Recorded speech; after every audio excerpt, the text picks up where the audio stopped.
there's been a few hiccups, but I believe we are good to go.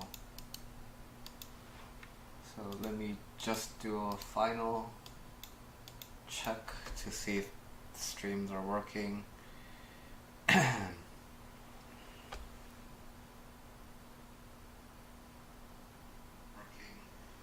it's working.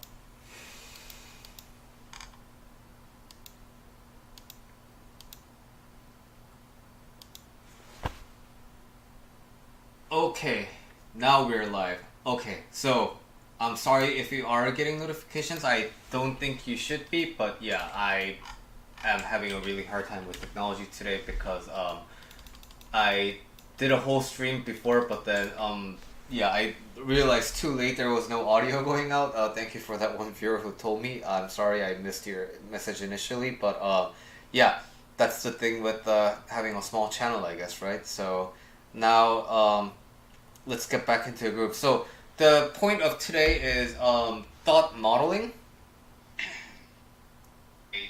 Okay, so now it's good. So, hi, July Life Coach here. So today's discussion point is around thought modeling. So on our first episode, we did the thought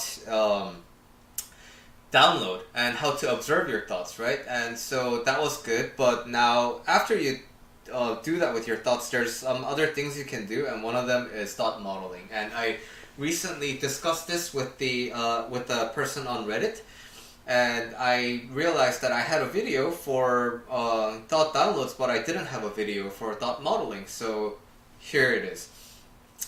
Thought models are basically an interpretation of Brooke Castillo's work.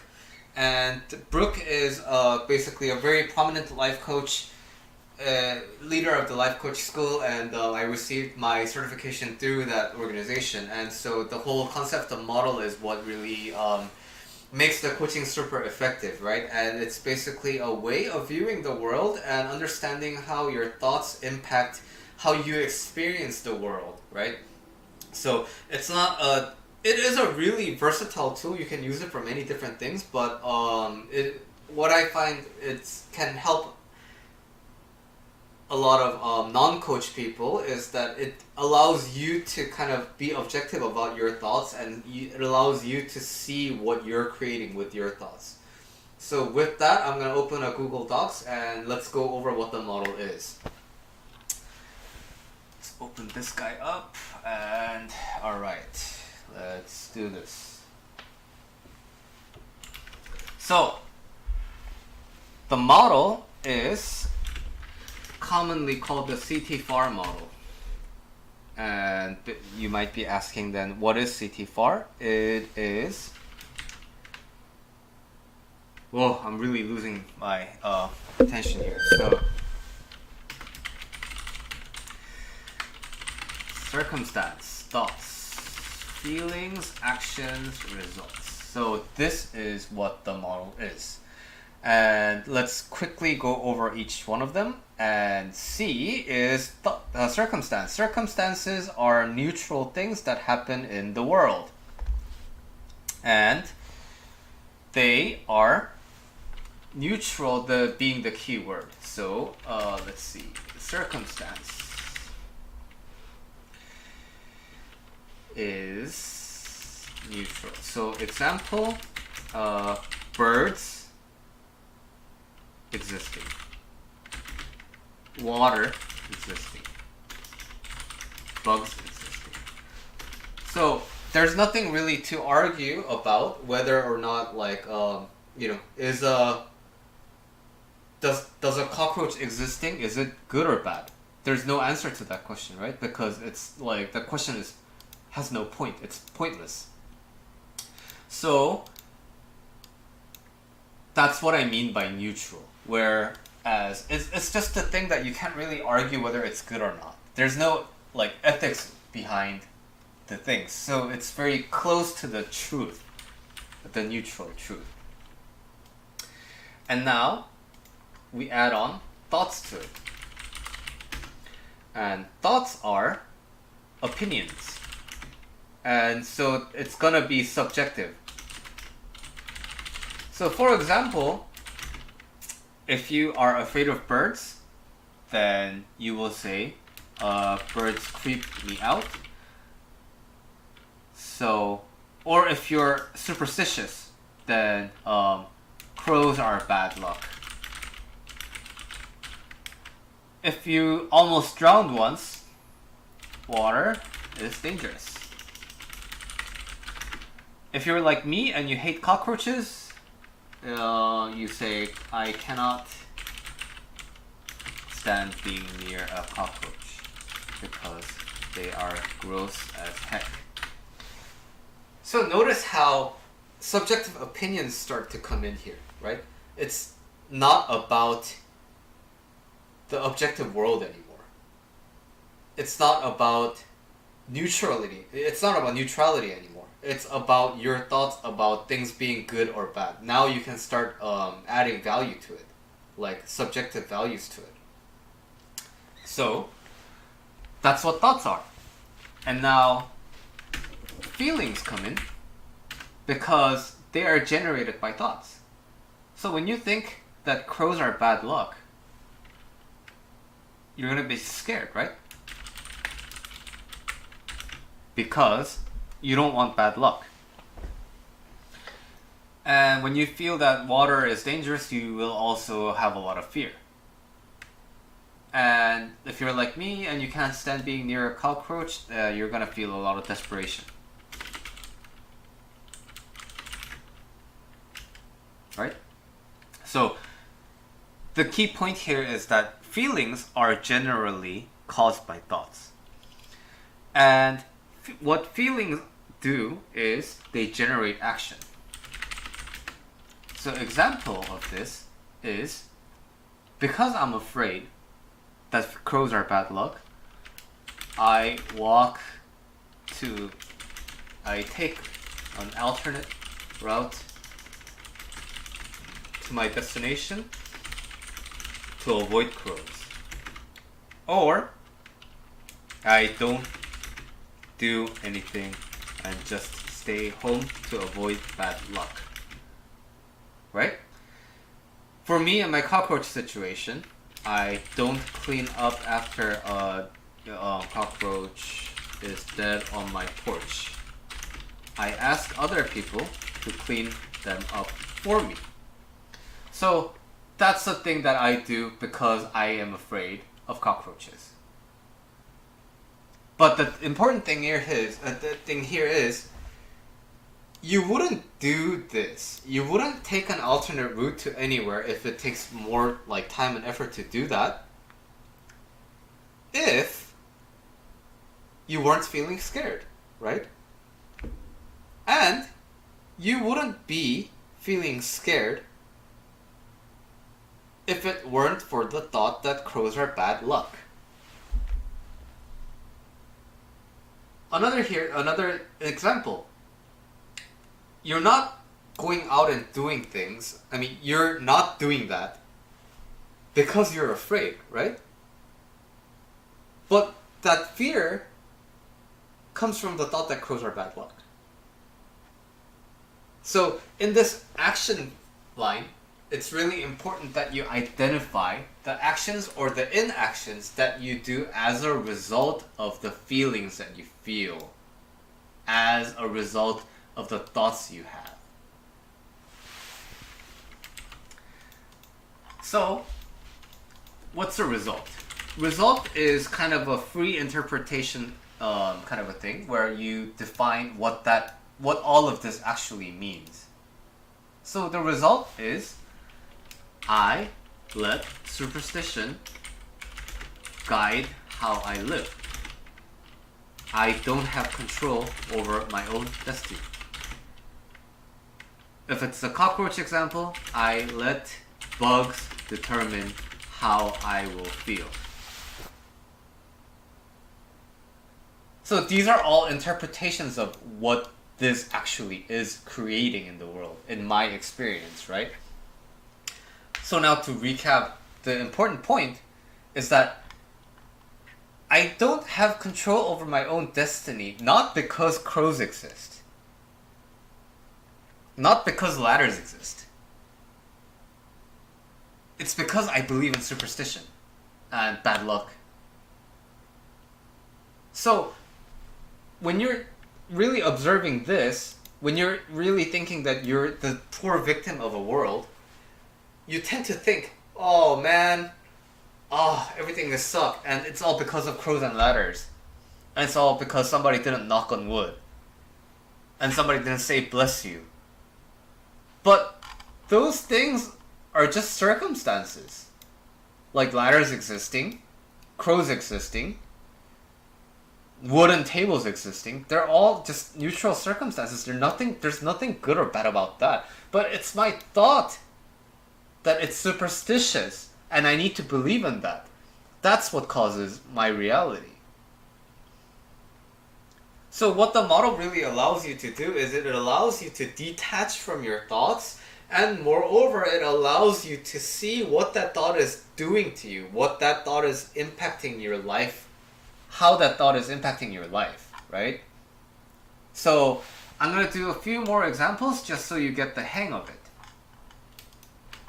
So the model that I used earlier in my failed video is that I will give you a free-form sentence version of it first, right? So I have in my kitchen, I like to lay everything out in the open because I like having free access to my pots and pans. My wife wants me to store them when I'm not using them. I don't want to do that because that means I have to store and I have to move around pots and pans every time I cook, and that is a chore.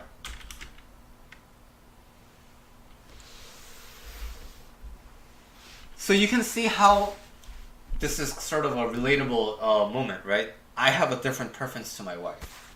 And because of that, perhaps my wife and I get into arguments that we shouldn't have to. I mean, we don't have to. So what's the problem here? Like, I'm saying, oh, well, like, I mean, I could listen to you, but, you know, it's just so tedious. And there's a lot of things that I have to do around, and I don't want to do that. And that's a problem for me.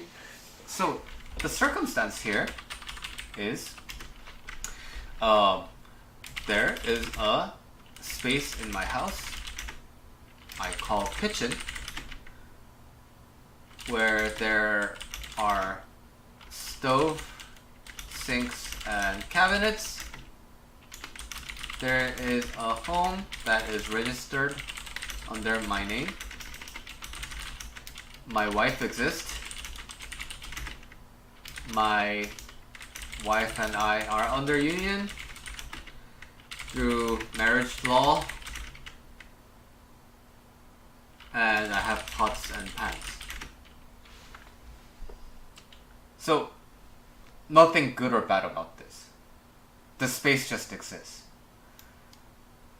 There is an entry in the local government saying that this home belongs to me. There's nothing good or bad about that. It's just it is. My wife exists.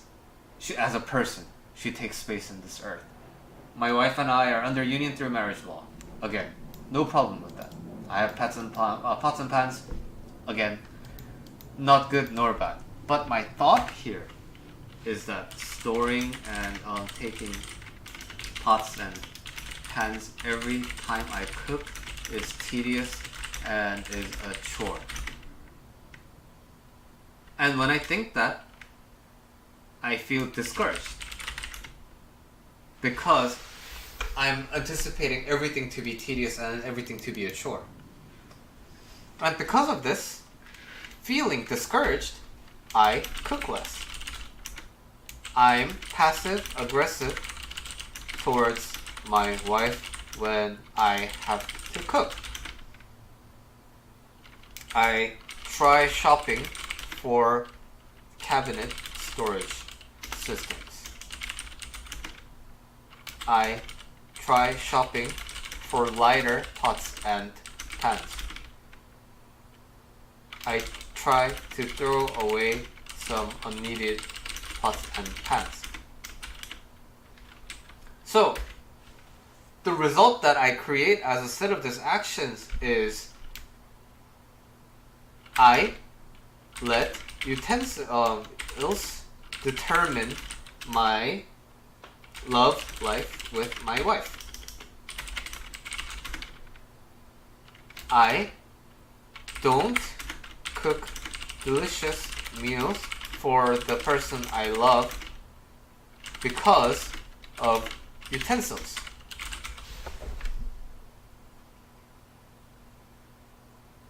And this all, when I was talking about the original paragraph here, I was explaining to you that the problem is that the pots and pans are really heavy and I have to shuffle them around every time I cook. It's going to be really bad, right? And so the problem isn't the cabinet size. The problem isn't pots and pans and their weight. The real problem is that me thinking that the storing this is tedious and is a chore. If I didn't believe that anymore, then I don't have to feel discouraged. And if I'm not discouraged, what do? I cook. I would be cooking more often. I wouldn't be passive aggressive towards my wife. I don't have to spend money. I don't need to throw away all the things that I already have. So, can you see how changing one thought can lead to a lot of different results in your life? That's what the model is aiming to show you. So let's do one more example. This example is something I discussed with my father recently. And so, this is from the perspective of my dad. My English is not perfect, but I want to make content in English and teach English speakers about hypnosis. But when I try to study English, I want to be uninterrupted and I want full concentration. Well, not but here, but my wife needs my attention every once in a while during random times, so it disrupts my flow of study. So that frustrates me, and so I gave up on studying English. So now, this is my dad's situation, and this is his, basically, life experience right now. And now, let's apply the model to this. The C here is that English is a language. As much as Korean is a language. Nothing good, nothing bad, it just kind of is, right? And now, he wants to make content and he wants to teach English. That's like his intention. But that's not really a circumstance because those are dealing with his intentions at this level. Another circumstance is like, I have a wife. And that's about it. We can add more as we go down. But the thought here is that my English is not perfect. Another thought that we can choose is, I need full uninterrupted study time. Another one is, if I can't fully commit, I might as well not study at all. So each thought is going to provide a different set of models. So we want to pick one thought that we want to focus on. So I am going to pick the first one. Is this strike it? No. Must be a strike there, right? Oh. I guess not. So I will just make this gray. And when I believe my English is not perfect, I feel unconfident or inconfident, I don't know. And when I feel that way, I don't create content in English. In fact, I don't create any content at all because I want to be creating in English, not Korean anymore. I don't speak to people about potential business offers because I feel not confident in my English.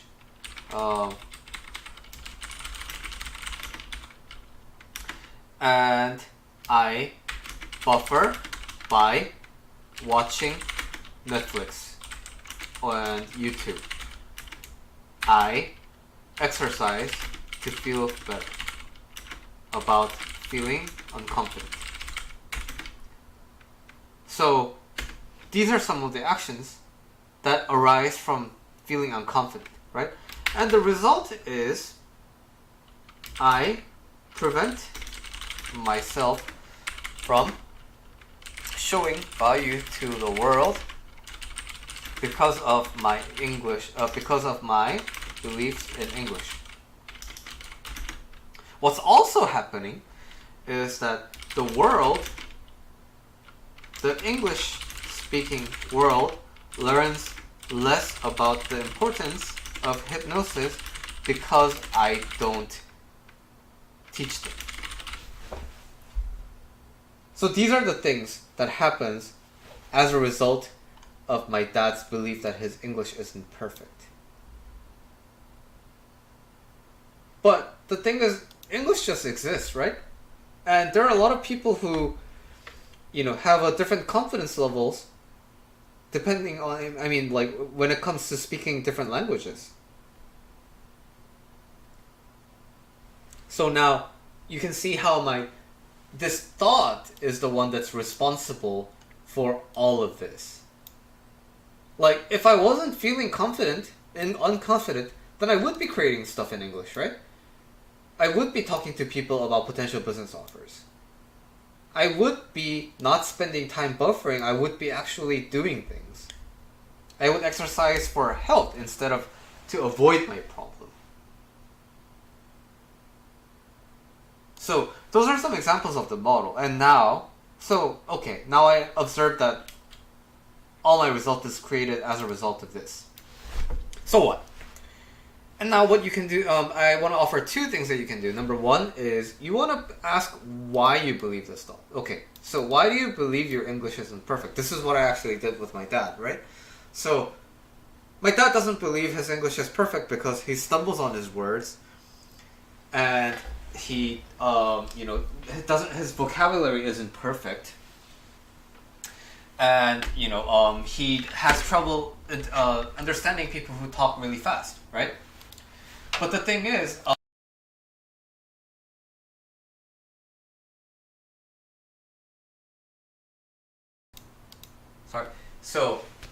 but the fact is, there are English speakers who stumble upon words. Like, I do that all the time. There are English speakers who don't have perfect vocabulary. Like, if everybody had perfect vocabulary, then why do we even need the SATs, right? Like, everybody would know the words already.